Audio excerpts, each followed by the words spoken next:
মানে ফাট চাট একো মেলা নাই হে বিৰোধী ঐক্যমঞ্চৰ মাজত।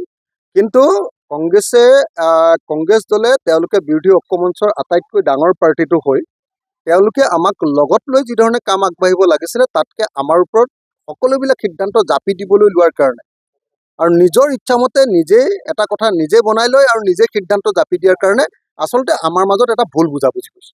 বেলেগ একো হোৱা নাই। আমাৰ মাজত কোনো ফাট চাট মেলা নাই, বিৰোধী ঐক্যমঞ্চৰ মাজত ফাট মেলা নাই। আমি সকলোৱে বুজি পাওঁ যে 2026 চনত যদি বিজেপিক বিদায় দিব লাগে, অসমৰ মানুহক যদি বিজেপিৰ অপশাসনৰ পৰা মুক্ত কৰিব লাগে, অসমৰ মানুহক যদি বিজেপিৰ এই বস্তুৰ মূল্য বৃদ্ধিৰ ব্যৱস্থাৰ পৰা আঁতৰাই আনিব লাগে, অসমৰ প্ৰত্যেকখন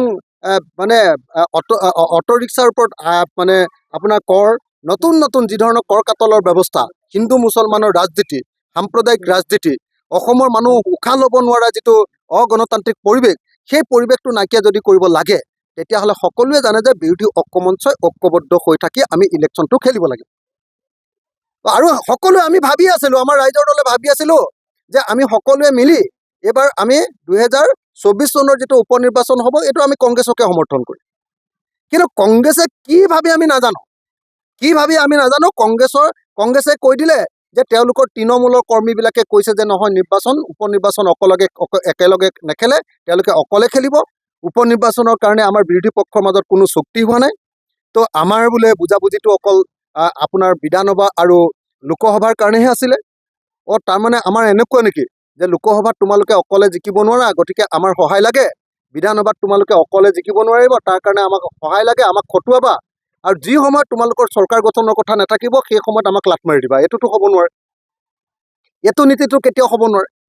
আজি আপোনাৰ ভূপেন বৰা ডাঙৰীয়াই যিটো কৈছে যে আই ডোণ্ট কেয়াৰ, তাৰমানে তেওঁ বিৰোধী পক্ষক কেয়াৰ নকৰে বোলে, তেওঁ ঐক্যমঞ্চক তেওঁ বন্ধুসকলক কেয়াৰ নকৰে। কাক কেয়াৰ কৰে? তেওঁ হিমন্ত বিশ্ব শৰ্মাক কেয়াৰ কৰে, নহয় জানো? এইটো ধৰণৰ নীতি লৈতো কেতিয়াও বিৰোধী পক্ষ এটা শক্তিশালী হ'ব নোৱাৰে।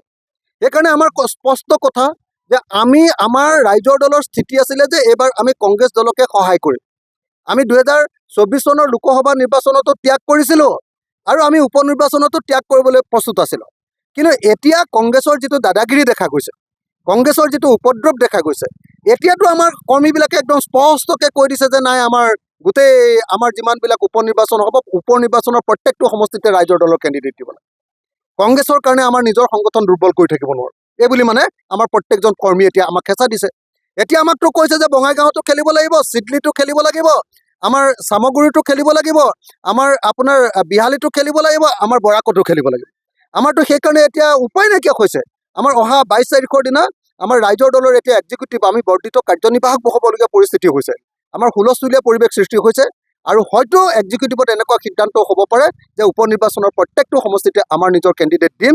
এইটো কিন্তু আমাৰ ভুলৰ কাৰণে হোৱা নাই দেই, আমি নেখেলোঁ বুলি ৰৈ আছিলোঁ। এতিয়া কংগ্ৰেছে যদি আমাক কয় যে তোমালোকৰ সহায়েই নালাগে, আমাৰ নিজৰ মতে খেলিম, তেতিয়াহ'লেতো আমাৰ সংগঠন কংগ্ৰেছৰ কাৰণে কিয় সদায় বেয়া কৰি থাকিম? তেতিয়া আমিও কেণ্ডিডেট দিম। তো এই ধৰণৰ এটা মুড এটা আমাৰ ৰাইজৰ দলৰ মাজত আহিছে। আমি আশা কৰোঁ 2024 চন নহয়, 2024 চনৰ লোকসভা যেনেকৈ একেলগে খেলিছিলোঁ, তাৰ উপ নিৰ্বাচনো একেলগে খেলোঁ, পঞ্চায়ত নিৰ্বাচনো